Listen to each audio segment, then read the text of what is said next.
Halo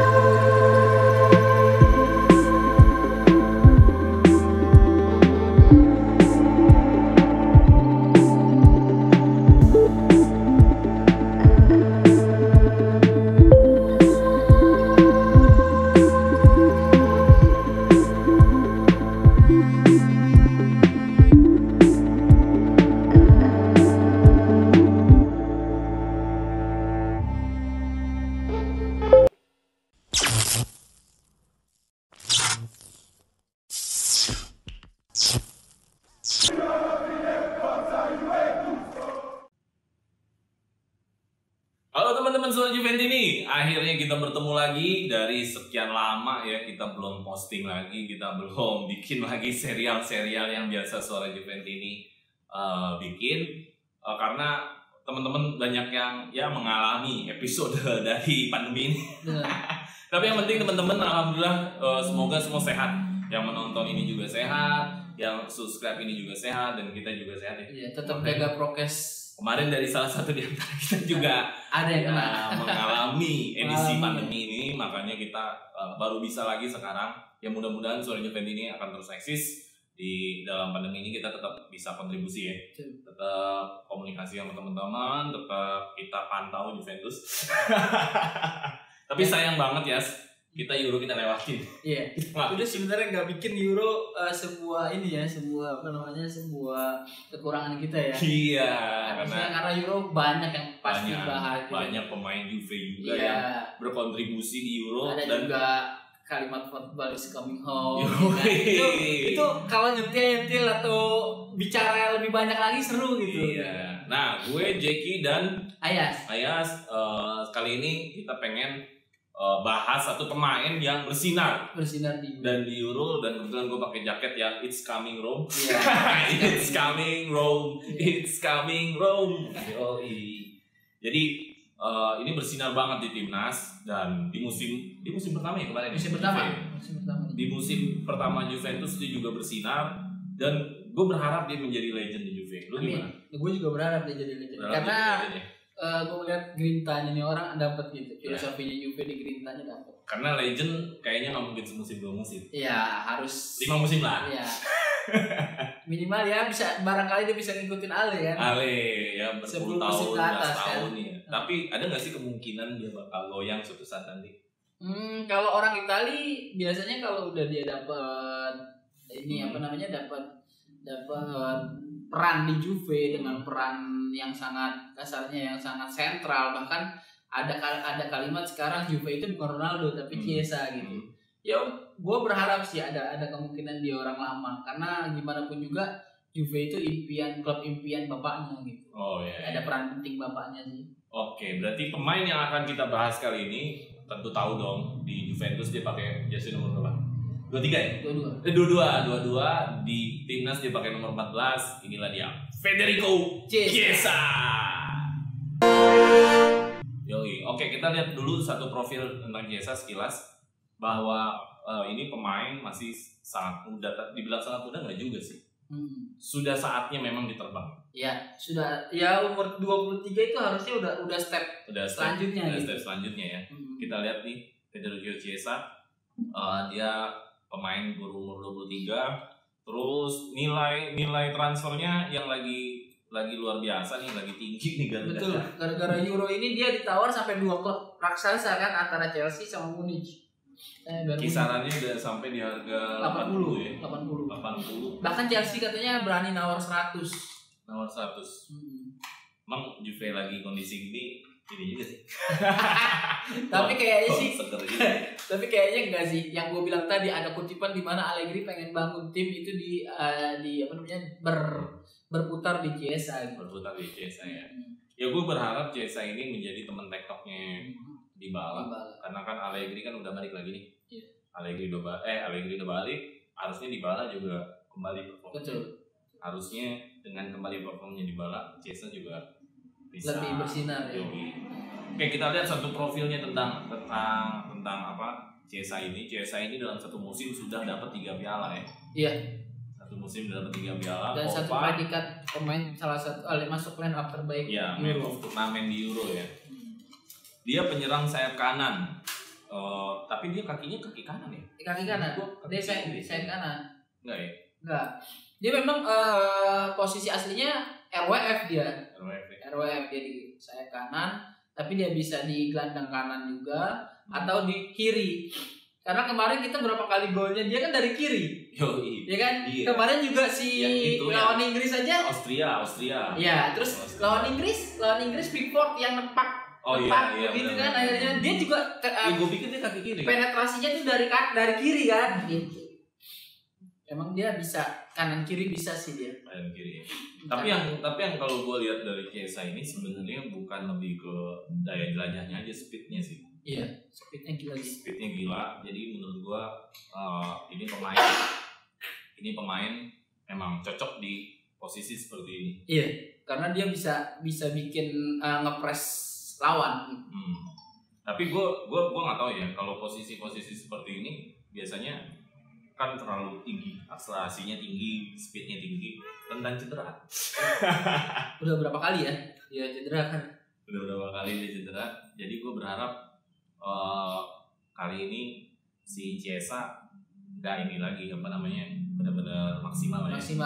Oke, selain berikutnya ada apa lagi? Lebih dikuatin lagi aja masalah cederanya itu. Oke, ini adalah match dia selama dia bermain ya. Iya. Di timnas, ini yang di timnas, terus yang di bawahnya adalah di Serie A. Terus dia sebenarnya udah cukup banyak matchnya, Capsnya banyak ya. Udah banyak. Di Serie A aja udah 9 gol, asisnya juga 9 di Liga Champions. Jadi menurut gue emang ini udah apa saatnya menjadi bintang. Harus terbit, kalau enggak ya akhirnya stuck di situ aja gitu. Dia nggak akan maju. Saatnya menjadi bintang. Kalau menurut lu pertama kali ngelihat Chiesa, lu udah punya proyeksi nggak sih? Udah punya gambaran nggak sih bakal sebagusnya? Pernah lihat nggak? Gue ngerasa perekrutan Chiesa itu perjudian besar buat Juve gitu awalnya. Judinya di mana? Karena gue ngerasa dia sama aja overrated yang kayak Bernardeschi gitu, lebih dilambung-lambungkan media gitu. Padahal sebenarnya biasa aja gitu. Yang gue lihat gitu karena ya jujur aja permainan dia di Fiorentina dengan di Juve itu beda sekali, jauh banget. Kalau menurut gue jauh. Apa yang lo lihat?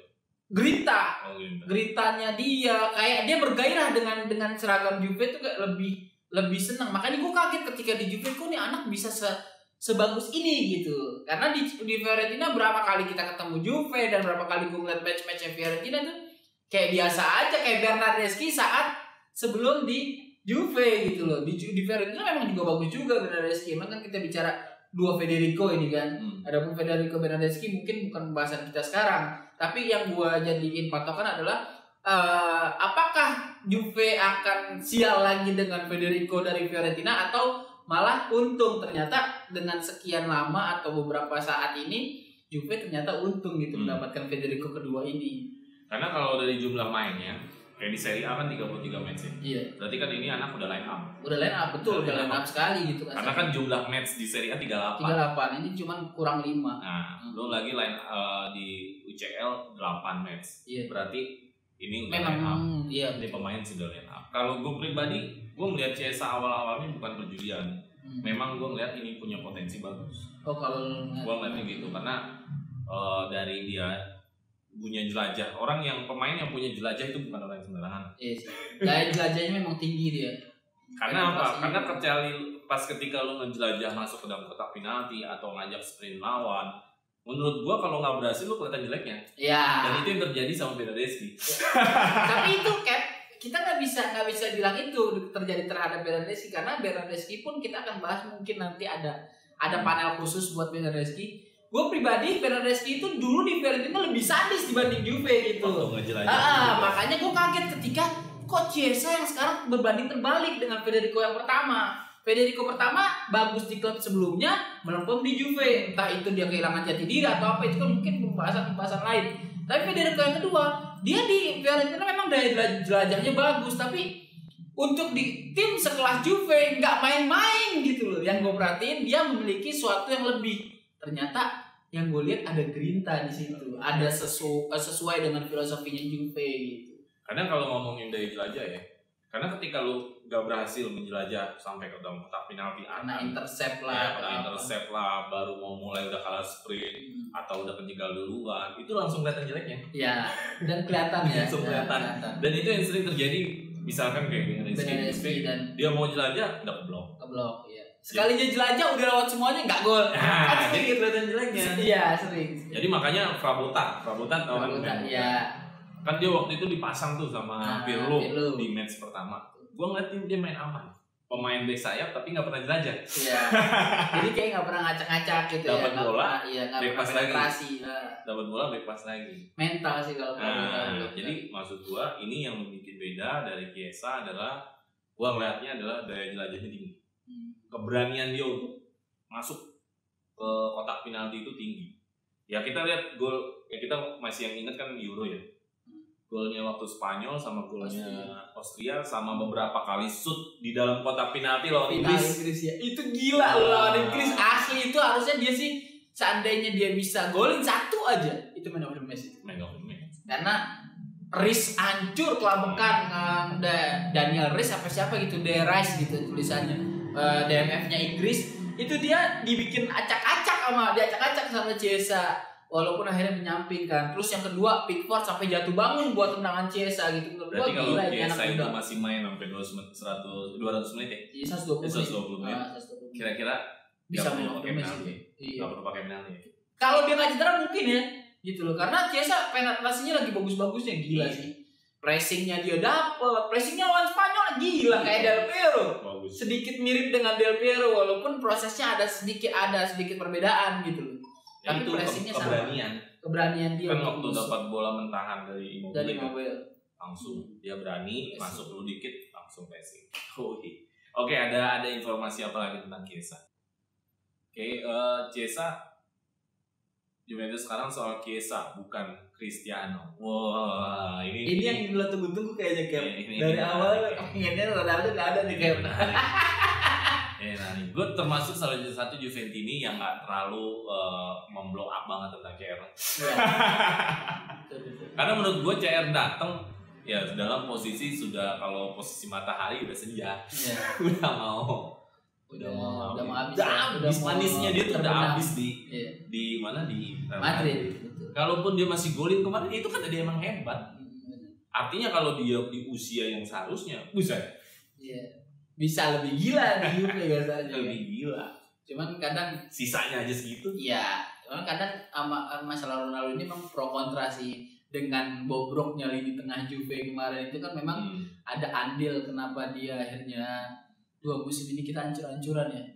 Ya belum punya pengganti sepadan dari MPV atau duet Khedira Pjanic saat fit gitu loh.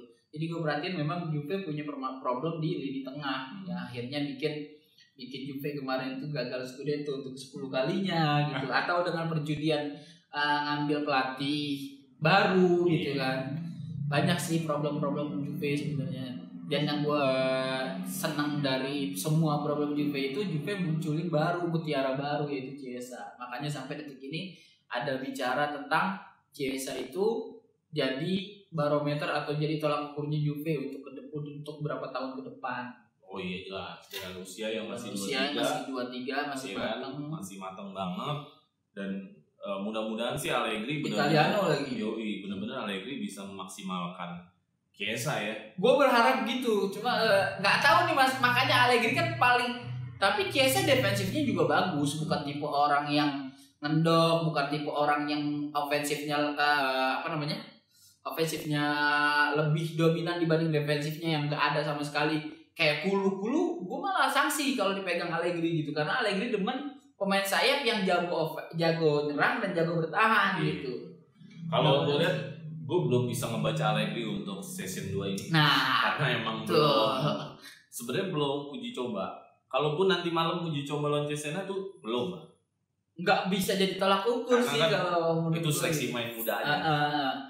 Jadi ada pemain-pemainnya, orang kagak ada. Kecuali kita lawan Barca ya. Ya, pokoknya selama pemain-pemain intinya belum main semua, belum bisa. Jadi belum bisa. Ini yang bawa Cesena sebenarnya lebih seleksi pemain muda aja. Ya sekilas dikit lah yang melebar. Ada nama Luca Pellegrini, Piaka, terus siapa lagi? Eric Correa, Hamza Raffia, terus Fagioli yang Fagioli. Nah, Hamza Raffia kan juga udah di Copa dia. Oh iya benar. Nah menurut lu orang-orang ini gimana nih untuk di Juventus nih? Iya kita sedikit melebar tentang masalah pemain-pemain muda. Gue pribadi ngelihat Fagioli sih layak untuk dipertahankan sama Allegri karena kita flashback lagi, Allegri pernah 2018 mainin Fagioli di training season. Karena pilihannya gini ya, kalau pemain yang potensial, kalau dia hanya ngikut sebagai pelengkap tim, banyak dari cadangan juga sayang. Iya. Mendingan dipinjemin kan gitu. Iya. Kayak Luca Pellegrini kan dianggap sama Juventus bagus, tapi pelatih nggak ngambil dia terus. Tergantung pelatihnya kan, kita lihat kan. Tapi selama ini emang nggak pernah diambil kan? Diambil 2 kali pelatih dia, Sarri sama Pirlo aja. Sarri emang. Iya. Lo kan kemarin pinjem nih. Iya, makanya Sarri sama Pirlo aja yang nggak ngambil kan. Allegri kan kita belum cobain. Ya, ya maksud gue gitu. Iya, karena si Luca Pellegrini di Allegri itu kalau nggak salah cuma sebentar doang gitu. Karena penukarannya Pellegrini sama Spinazzola itu saat Allegri lengser. Oh iya. Gitu.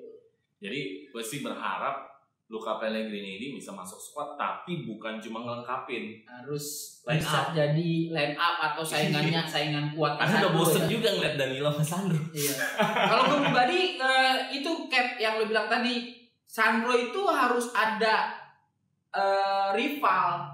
Dia nggak main aman terus. King of back pass itu dia. Iya. Bener-bener main aman terus nggak udah karena dia merasa dia back kiri terbaik Juve saat ini. Cuman dengan posisi seperti ini, Juve juga transfernya juga sepi, mereka tetap jadi anak. Makanya jadi anak. Ya gimana ya? Dari kemarin kita bahas tentang Allegri itu, kita ini semuanya berharap Allegri diberikan wewenang untuk transfer penuh kan. Tapi nanti kalau bicara Mercato tahan dulu lah. Iya, nyatanya kan begini kan akhirnya. Akhirnya Allegri kembali lagi ke pemain-pemain yang lama. Oke, kita ada informasi apa lagi? Tapi gokil juga ya Chiesa ya, lonjakan harganya itu. Oh iya. Dari 40 juta sampai 100 juta itu menurut gue cepet banget sih. Euro lah yang bikin. Euro yang bikin. Euro kan kita bicara benar kan? Jadi pemain Italia termahal. Jelas. Gila ya. Wajar karena 23 tahun. Wajar. Grinta udah main sama Juve. Sudah main sama Juve. Lain pula. Dan gak canggung bermain dengan Ronaldo. Itu sih poinnya kalau gua ya. Dia gak canggung bermain dengan Ronaldo. Karena kalau gua perhatiin Dybala masih ada canggungnya gitu loh. Masih belum dapet feel-nya. Tapi kalau Chiesa dia gak ada canggung-canggungnya. Bahkan saat Ronaldo redup di lawan Porto dia golin. Dia kan golin sundulan. Ada momen Chiesa gol apa yang lo ingat selama di Juventus? Gol yang mana? Porto. Sundulan. Itu gila sih. Apa sundulan? Chiesa? Iya. Sundulan di umpan lambung. Tiba-tiba disundul sama Chiesa. Itu gue ngelihatnya kiper Porto tuh saat itu lagi on fire. Dua match day itu. Cuman di seri ini dimenang. Kalau nggak salah bukan dimenangin. Iya. Comeback Chiesa yang golin itu. Itu sih yang gue lihat. Gue yang lawan Milan. Oh 2 kali. Yang satu tektok sama Dybala, yang satu lagi dia ngesut dari. Tapi tetap ngelecehin Theo Hernandez ya. Iya. Nih Chiesa udah ngelecehin Theo Hernandez loh. Kemarin Theo Hernandez lagi dipuji-puji udah ngelecehin 2 kali sama Chiesa. Milan. Itu kalau buka lagi YouTube-nya Milan keren. Sumpah keren. Tektoknya sama Dybala. Dan gue berharap kayak gitu tuh juga. Keren. Jadi sama yang kayak terakhir pasti musim terakhir ya. TikToknya bagus kayak Rabiot, Chiesa. Itu kan bagus tuh Chiesa plus FC Rabiot mainnya akhirnya kompak udah. Mainnya sama-sama udah ngerti. Cuman ya ternyata itu di match lain.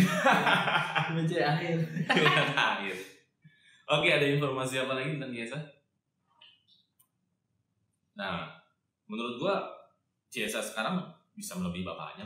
Harus bisa melebihi bapaknya. Kayaknya bakalan melebihi bapaknya. Dengan usia segini. Dengan usia 23 tahun kan kasarnya. Iya, dengan usia segini terus udah dapat piala, main di kompetisi besar. Betul. Dia predikat salah satu pemain terbaik di posisinya di Euro. Iya, jadi menurut gue untuk Chiesa ini ya next Ballon d'Or lah. Amin. Kan Messi, Ronaldo pasti pensiun. Amin. Ya, gue juga berharap sih dia bisa ngebungkam media gitu. Karena media kan selama ini mengagum-agungkan Haaland dan Mbappe gitu. Barangkali dengan adanya Chiesa jadi masuk seru lagi sih perebutan Ballon d'Or. Kalau patokannya Ballon d'Or itu adalah jajarannya Ronaldo dan Messi ya. Iya. Mereka bisa terus produktif mau main dimanapun. Betul. Nah ternyata Mbappe nggak gitu. Ternyata malah ada aja ya. Mbappe di Euro kemarin gol. Malah hancur. Kalau kita bicara melihat Ronaldo sama Messi mau main dimanapun, mau main di timnas ada golnya. Ada golnya. Apalagi Ronaldo jelas-jelas. Iya parah. Euro 2016. Ya, itu Messi kemarin Copa America, jadi nggak bisa dibilang pemain terbaik di setelah. Dan kita akhirnya menyaksikan saat detik-detik terakhir masanya mereka ya. Iya. Jadi kalau nanti pemain terbaik itu adalah Mbappe hanya di PSG gacor, sedangkan di timnas biasa aja, ya menurut gue belum terbaik. Harus di mana? Dua-duanya, ya kayak Jorginho nih. Jorginho sih keren. Gue layak. Harusnya dia dah didapat. Harusnya. Oke, tentang Chiesa seperti itu. Harapan gue sih bukan cuma jadi pemain bintang di Juve, tapi jadi legend ya. Jadi legend tuh maksudnya udah sampai di tahapan menolak tawaran apapun. Iya. Kayak Totti. Atau kayak 5 serangkai Serie B. Menolak apapun. Iya. Ya kayak di Juve kan udah jelas ya pemain-pemainnya turun ke Serie B pada nggak mau cabut. Iya. Kayak Buffon segala macam. Tapi Buffon aneh tuh sih, agak aneh. Iya, nanti kita bahas sedikit tentang Buffon. Mungkin ada waktu-waktu tertentu untuk bahas Buffon. Maksudnya gini ya Buffon, sebetulnya usia dia pensiun aja. Iya. Jadi pelatih Juve kayak gitu, pelatih pensiun di Juve gitu loh, nggak perlu ke PSG lagi. Sebenarnya waktu itu udah bikin perpisahan, udah nangis-nangisan satu stadion. Sadis perpisahannya juga udah kayak ya. Udah nangis-nangisan satu stadion, lah balik lagi. Ya apapun dia, una legenda. Ya tetap legenda kita. Oke, itu teman-teman, nanti kita akan balik lagi ke serial-serial segmen-segmen selanjutnya seperti profil pemainnya. Ini mungkin baru untuk profil pemain ya. Kita pilih Chiesa, memang dia lagi hot-hotnya untuk kita bikin. Dan jangan lupa ya subscribe dan tonton, kasih like dan share tentang Suara Juventus ini. Suara Juventus ini akan selalu eksis selama Juventus eksis. Ya. Amin. Oke teman-teman, jaga kesehatan, be safe dan pakai maskernya. Kita pasti pakai masker lagi setelah ini.